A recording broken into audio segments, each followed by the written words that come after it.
पाकिस्तान में sugar mafia exist करता है, इस पर एक अरसे से बात होती आ रही है। किस तरीके से इस शुगर माफिया में बाअसर सियासी शख्सियात मौजूद हैं जो अपनी मनपसंद फैसले करवाते हैं, जिससे उनका तो फायदा होता है लेकिन अवाम का नुकसान होता है। मिसाल के तौर पे सब्सिडी ले जाते हैं, एक्सपोर्ट के फैसले उस वक्त किए जाते हैं जब शायद पाकिस्तान में इतना सरप्लस मौजूद नहीं होता, और अगर एक्सपोर्ट हुआ है तो पिछले इस एक साल में हमने देखा कि एक्सपोर्ट करने के बाद जो कीमत है उसमें भी इजाफा होता रहा है। ये बातें तो होती रही हैं, लेकिन अब इसमें बाकायदा शुगर कमीशन की एक रिपोर्ट आ गई है।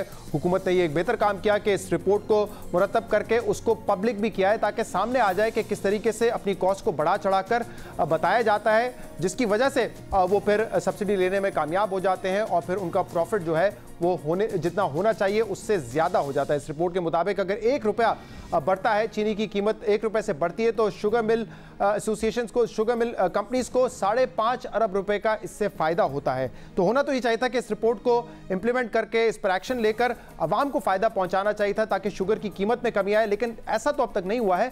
लेकिन पॉलिटिकल पॉइंट स्कोरिंग इस पर बहुत ज़्यादा हो रही है, चाहे वो पीपल्स पार्टी, नून लीग या पीटीआई की जानिब से। पाकिस्तान तहरीक इंसाफ की हुकूमत के मुताबिक चार्जशीट जो है वो शाहिद खाकान अब्बासी, शहबाज शरीफ और पीपल्स पार्टी पे बनती है। पीपल्स पार्टी और नून लीग के इल्जामात ये है कि इस मौजूदा हुकूमत में जो लोग हैं जिम्मेदारी उन पर आती है। इस पर बात करने के लिए हमारे साथ मौजूद है वज़ीर आज़म के मुआविन खसूसी डॉक्टर शहबाज गिल साहब।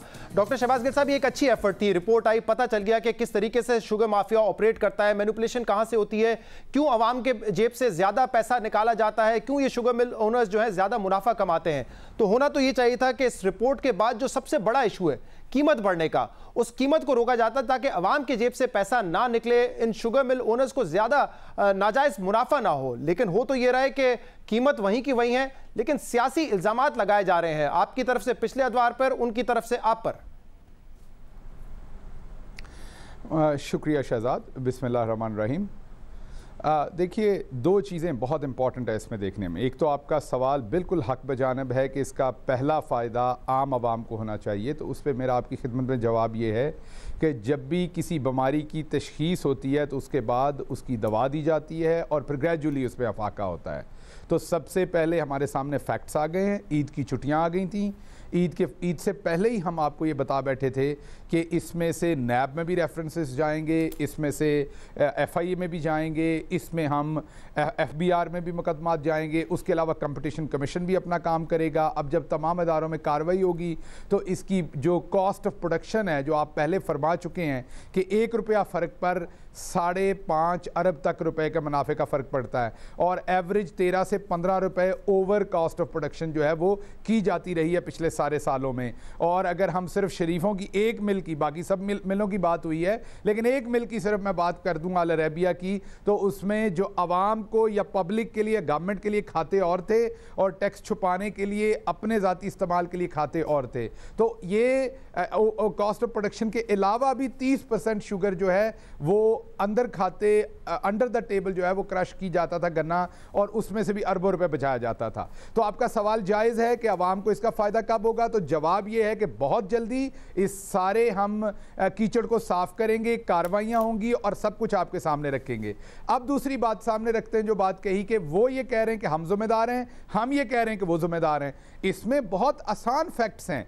सिर्फ पिछले 5 साल को अभी खोला गया, उससे पीछे भी खोला जाएगा, लेकिन सिर्फ पिछले 5 साल में 29 में से 27 अरब उन्होंने दी है, 2 अरब हमने दिया। हम अपनी 2 अरब की जिम्मेदारी लेते हैं, आगे भी लेंगे। जो जो जिम्मेदार होगा उसके गले में घंटी बांधी जाएगी। अच्छा डॉक्टर शहबाज गिल साहब, ये आप बेशक करें, वाले जो हैं उनके गले में भी घंटी बांधी जाएगी, जिसमें तकरीबन 15 से 20 अरब जो है वो शाहिद खाकान अब्बासी साहब अकलौते देखेंगे। सही है डॉक्टर साहब, ये आप बेशक करें, लेकिन इस रिपोर्ट में ही ये कहा गया है कि 1 साल के अंदर शुगर मिल्स मालिकान ने 100 अरब रुपए से ज्यादा कमाए, ये आपकी रिपोर्ट कहती है। तो अगर आप 5 साल के 27 अरब रुपए जो सब्सिडी में दिए गए हैं वो तो इसके मुकाबले में बड़े मामूली हैं। तो इसीलिए जो कह रहे हैं कि आप बीमारी की तशखीस हो चुकी थी, बीमारी ये थी जिसकी वजह से आपने ये कमीशन बनाया, वो ये थी कि कीमत बढ़ रही है। अब कीमत आपके दौर में बढ़ी है, उन्होंने सब्सिडी बेशक दी होगी, लेकिन कीमत तो आपके दौर में बढ़ी है। जो मुनाफा कमाया है शुगर मिल एसोसिएशंस ने, ओनर्स ने, वो तो आपके दौर में कमाया है इस रिपोर्ट के मुताबिक। नहीं, देखिए ये दुरुस्त नहीं है। अच्छा, क्योंकि ये कीमत जो है ये तो 120 और 140 रुपए तक भी जाती रही है। ये तो बहुत पुराना मर्ज है। 1998 में शरीफों ने पहली दफा इंडिया को कहाँ लिखा हुआ है इस रिपोर्ट में की, और उसके बाद यहां पर कीमत बढ़ी। तो यह बड़ी पुरानी बीमारी है, नई नहीं है। यही तो हम आपकी सामने खिदमत में अर्ज कर रहे हैं कि दहाइयों से ये इदारे करप्ट किए गए। कंपटीशन कमीशन जिसने 27 अरब के फाइन किए, रिसीव सिर्फ 3.5 करोड़ के किए। कंपटीशन कमीशन इसमें शामिल था, इस सारी करप्शन में आपके एफबीआर के लोग इसमें शामिल थे। तमाम इदारों को इन्होंने मफलूज किया, तमाम इदारों की मिली भगत के साथ ये हमेशा खाते रहे। लेकिन शहबाज गिल साहब, जो आप बात कर रहे हैं कि कीमत 120-140 टच की, इस रिपोर्ट में तो बताया गया है कि पीपल्स पार्टी की जो 5 साल में एवरेज प्राइस रही है शुगर की, वो तो 55 रुपए रही है। एवरेज प्राइस 55 रुपए रही है। आपके इस 1-1.5 साल में एवरेज प्राइस 75-80 रुपए रही है। जमीन आसमान का फर्क है। कीमत आपके दौर में बढ़ी है। देखिए, ये इसको पहले शहजाद, ये देखिए, ये भी दिन रात यही प्रूव करने में लगे रहते हैं। अभी भी सईद गनी साहब की आप स्टेटमेंट चला रहे थे कि इसमें लोग फंस रहे हैं उनको बचाने के लिए। क्या बात है, इस मुल्क में पहली दफा कोई इंक्वायरी होनी थी जो हमने करवाई है। इस मुल्क में कितनी इंक्वायरियां हुई, जो इंक्वायरियां हुई नहीं हुई तो उनकी रिपोर्ट्स दबा ली गई। ये क्रेडिट सिर्फ इमरान खान को जाता है, जिसने सबसे पहले इंक्वायरी कराई, फिर उसकी रिपोर्ट पब्लिश की, फिर कमीशन बनाया, फिर उसका फोरेंसिक कराया, फिर उसकी भी रिपोर्ट पब्लिश की। ये सब कुछ अपने लोगों को बचाने के लिए किया। और डॉक्टर शहबाज गिल साहब, मजीद क्रेडिट जाएगा आपकी हुकूमत को। बिल्कुल सही है, ये बात ठीक है। मजीद क्रेडिट जाएगा आपकी हुकूमत को। हमारे दौर में मजीद क्रेडिट जाएगा जब उन लोगों को आइडेंटिफाई तो कर लिया गया है, उनके खिलाफ कोशिश की और दबोचे गए, उनके खिलाफ एक्शन भी होगा। आप क्योंकि आप बैठे हुए हैं, आप पीटीआई के हैं, तो मैं आपसे पीटीआई के हवाले से सवाल कर लेता हूं। इस रिपोर्ट में जब सब्सिडी जो आप कहते हैं कि आपके दौर में सिर्फ 2.5 अरब दी गई, 3 अरब का फैसला किया गया था, उसमें बड़ी एक अजीब सी बात लिखी हुई है। वो फैसला चीफ मिनिस्टर उस्मान बुज़दार ने किया था, लेकिन उस्मान बुज़दार से जब ये पूछा गया, उन्होंने कहा ये कैबिनेट मीटिंग में हुआ था। लेकिन फूड मिनिस्टर और सेक्रेटरी ने बताया कि उससे पहले ही ये फैसला हो चुका था। एक मीटिंग थी 6 तारीख को, 6 दिसंबर 2018 को। उस्मान बुज़दार साहब से पूछा गया, वो कहते हैं कि मुझे मीटिंग याद ही नहीं है। उनको मिनट्स दिखाए गए मीटिंग के, वो कहते हैं मीटिंग याद नहीं है। अब सोचे ना, अगर आप कहें कि शहबाज शरीफ तलाशी दो, वो कहें मुझे याद ही नहीं है कुछ, तो आप उनका क्या करेंगे हशर? तो यहाँ पे उस्मान बुज़दार साहब बड़ी मासूमियत से कह गए कि मुझे याद ही नहीं है मीटिंग का, तो क्या एक्शन होगा उनके खिलाफ? देखिए शहजाद, दोबारा मैं आपकी खिदमत में अर्ज कर रहा हूं, इसको लार्जर पिक्चर देखें। इस टाइम ये नहीं है नेम कॉलिंग। हमने तो किसी की, मीडिया हमेशा पूछता है जी आपकी पार्टी के फलां हैं, आपकी पार्टी के फलां हैं। मैं तो आपकी खिदमत में यही अर्ज कर रहा हूं, हमारी पार्टी के किसी शख्स की मिल है, हमारी पार्टी का कोई शख्स इन्वॉल्व है, हमने तो खुद नाम आपके हाथ में दिए, हम ही ने तो इंक्वायरी करके आपको दी। आप इसी इंक्वायरी रिपोर्ट में से मुझे सवाल पूछ रहे हैं कि बुज़दार साहब ने कहा मुझे ये याद नहीं है। ये एफआईए इतना आजाद है आज, ये किसी की जेब की घड़ी। बिल्कुल अच्छी बात है ना, तो मैं आगे बढ़ रहा हूं ना। आपके ख्याल में अगर कोई शख्स जो आपकी हुकूमत में इतना अहम ओहदा रखता हो, चीफ मिनिस्टर सर आपने आइडेंटिफाई कर लिया, अगर रिपोर्ट में लिखा है कि मुझे याद नहीं है, डॉक्टर साहब आपकी रिपोर्ट में लिखा है याद नहीं, तो मैं पूछ रहा हूं क्या अगला एक्शन आपके ख्याल में क्या होगा? अगर कोई चीफ मिनिस्टर, सबसे बड़े सूबे का चीफ मिनिस्टर, उसको मिनट्स दिखाए जाते हैं, वो कहता है कि मुझे याद ही नहीं है, तो क्या होना चाहिए फिर आपके ख्याल में? शहजाद, फिर दोबारा आप इसमें से एक ऐसी चीज छोटी सी ढूंढ के उसी के ऊपर बहस कर रहे हैं जो मसला नहीं है। अगर चीफ मिनिस्टर साहब ने गलत किया होगा तो आने वाले टाइम में उन पर कार्रवाई हो जाएगी। नैब आजाद है, अभी नहीं होगी तो किसी अगली गवर्नमेंट में हो जाएगी। यह रिकॉर्ड का हिस्सा बन गया ना, हमारी हुकूमत ने खुद बनाया। लार्जर पिक्चर देखें, बड़े करप्ट्स को देखें। चीफ मिनिस्टर बुज़दार की जेब में पैसे तो नहीं गए, जेब में पैसा तो शरीफों की जाता रहा। ये तो जैसे आप कह रहे हैं कि नैब और एफआईए ने मजीद तहकीकात करनी है, तो उसके बाद ही पता चलेगा ना। एक बंदे को सिर्फ ये उसने बयान ये दिया तो ये मुनासिब नहीं है। नहीं, मैं ये कह रहा हूं कि आप खुद कह रहे हैं आगे नैब इंक्वायरी होगी, किसने पैसा कमाया किसने नहीं कमाया, वो तो रिपोर्ट में अभी तक नहीं लिखा हुआ है कि किस वजीर ने या माजी में किस वजीर ने, तो वो तो नैब इंक्वायरी में पता चलेगा।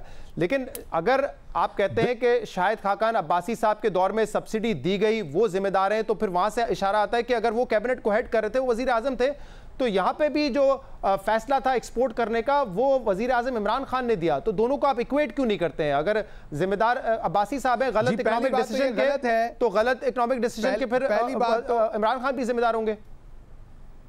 देखिए, ये आपको अभी आपके प्रोग्राम में असद उमर साहब ने पूरी डिटेल से बताया कि एक्सपोर्ट करने का इस प्राइस हाइक से कोई लेना देना नहीं है। मुल्क में वाफर स्टॉक्स मौजूद थे। Don't compare Apple and orange. दो चीजों का कता कलामी की माजरत, कता कलामी की माजरत, मैं असद उमर साहब की बात मानूं कि एक्सपोर्ट करने से कीमत नहीं बढ़ी, या इस एफआईए की रिपोर्ट को मानूं जो कहती है कि एक रीजन प्राइस बढ़ने का एक्सपोर्ट था? किसकी बात मानूं, आप बता दीजिए। अगर एफआईए की रिपोर्ट के ऊपर अभी कार्रवाई होगी ना आगे, जी अगर साबित हो गया तो जो साबित हो गया वो जिम्मेदार होगा, वो मैं हूं, असद उमर साहब हूं या कोई और हूं। अभी तो नजर नहीं आ रहा इसका रिलेशनशिप। तो मैं दोबारा रिपीट कर रहा हूं शहजाद, ये रिपोर्ट हमने आपके हाथ में दी है, ये रिपोर्ट लफ्ज पढ़ के हमने आपके हाथ में दी है। अगर इसमें हमने कुछ गलत किया होता तो हम रोटी इधर नहीं डालते कि हम आपके हाथ में देते। हमें पता है हमारा लीडर साफ है, हमें पता है हमारे लीडर की मिले नहीं है, हमें पता है हमारा लीडर तो बाहर दौरे पे जाता है तो इनसे 10 गुना कम पैसों पे दौरा करके आता है। तो हमें पता वो अपने सुई गैस, बिजली, किचन तक के पैसे लेकिन देता है। डॉक्टर शहबाज गिल साहब, मिल तो शाहिद खाकान अब्बासी की भी नहीं है ना, मुंह पे मारी है इनकी मिल तो शाहिद खाकान अब्बासी साहब की भी नहीं है, मिल तो मुराद अली शाह साहब की भी नहीं है, जिन पे आप सब्सिडी देने का, एक्सपोर्ट का इल्जाम लगा रहे हैं। तो शाहिद खाकान अब्बासी साहब की कौन सी मिल है ना? शाहिद खाकान अब्बासी उन्हीं के हैंड पिक थे ना जिनकी मिलें थी। एयरलाइन से क्या ताल्लुक है सर शुगर मिल का? मिलों के नाम पे आप मुझे ये बता, एक सेकंड शहजाद, आप मुझे ये बताना चाहते हैं कि शाहिद खाकान अब्बासी शहबाज शरीफ से पूछे बगैर को फैसला करेंगे या नवाज शरीफ से पूछे बगैर फैसला करेंगे? तो आप कह रहे हैं कि शाहिद खाकान अब्बासी ने अगर कोई गलत फैसला लिया, इकोनॉमिक डिसीजन बतौर प्राइम मिनिस्टर लिया है, तो फिर तो हर दौर में ये होना चाहिए ना कि जो भी हेड होगा, क्योंकि अभी तक ये इस रिपोर्ट के मुताबिक एक्सपोर्ट की वजह से ये कीमत बढ़ी है, तो फिर प्राइम मिनिस्टर कैबिनेट हेड करते हैं, इमरान खान हेड करते हैं, तो उनसे भी पूछा जाना चाहिए। ये ऑपोजिशन का मुतालबा है। देखिए मैं दोबारा आपसे सवाल पूछ रहा हूं, साबित होता है जब कॉन्फ्लिक्ट ऑफ इंटरेस्ट होता है। सवाल तो आप भी मेरे से इस टाइम गलत पूछ सकते हैं, लेकिन क्या मैं आपको बदनीयत करार दे दूंगा? बदनीयत तब करार दूंगा जब मुझे आपके बैंक के अकाउंट में नून लीग से 5 लाख रुपए आए हुए आज मिले और मैं कहूं उसकी बेस पे आपने सवाल पूछा है। उसके बगैर तो मैं आपको कोरिलेट नहीं कर सकता किसी बात के ऊपर। आपका मैं भी यही कह रहा हूं कि आपकी हुकूमत को बदनीयत उस वक्त कहा जाएगा जब ये बात साबित हो जाएगी कि काबीना में किसी ने पैसे लिए हैं या वजीर आजम ने या काबीना में या उस्मान बुज़दार ने पैसे लिए, तभी बदनीयत कहा जाएगा। तो मैं भी ये कह रहा हूं थोड़ा सा फिर वेट करते हैं, नैब इंक्वायरी का वेट कर लें। दोबारा रिपीट कर रहा हूं जी शहजाद, इसमें आप इसको जिधर से मर्जी पकड़ लें, एक ही काम आप कर सकते हैं और आपके पास चॉइस नहीं है। सही है। और वो काम कर सकते हैं, आपको इमरान खान को सैल्यूट करना पड़ेगा जिसने पहली दफा पाकिस्तान में ये काम किया। इधर से एनालिसिस करें, उधर से करें, टांगों की तरफ से मैं तो कह रहा हूं कि इस एनालिसिस के बाद की मर्दे मोहम्मद इस रिपोर्ट के बाद इस रिपोर्ट के बाद मैं तो कह रहा हूं कि जिस इसका नाम है, ये बात जिस इसका नाम है, सबके खिलाफ एक्शन ले और अवाम का सबसे पहले सोचे कि अवाम के लिए कीमत कम हो जाए। ये सबसे इंपॉर्टेंट है। बिल्कुल, ये सबसे इंपॉर्टेंट फैक्टर है। शक्कर ये होगा। ठीक है, ठीक है, अगला यही स्टेप है। आप सही फरमा रहे हैं, मैं आपसे एग्री करता हूं। ठीक है, उम्मीद करते हैं इस रिपोर्ट की रोशनी में जो आगे भी तहकीकात होगी उसके बाद इसका फायदा अवाम को पहुंचेगा, क्योंकि ये रिपोर्ट कहती है कि अवाम के जेब से पैसा निकला है और शुगर मिल ओनर्स के पास नाजायज तरीके से गया है। ये इस रिपोर्ट में लिखा है। तो उम्मीद करते हैं कि जो भी इस रिपोर्ट में जिनका भी नाम आए उनके खिलाफ भी एहतसाब हो और अवाम को इसका आखिर में फायदा हो, ये जरूरी है। आज के प्रोग्राम में इतना ही। इसका फीडबैक सोशल मीडिया पर दे सकते हैं। इजाजत दीजिए, अल्लाह हाफिज।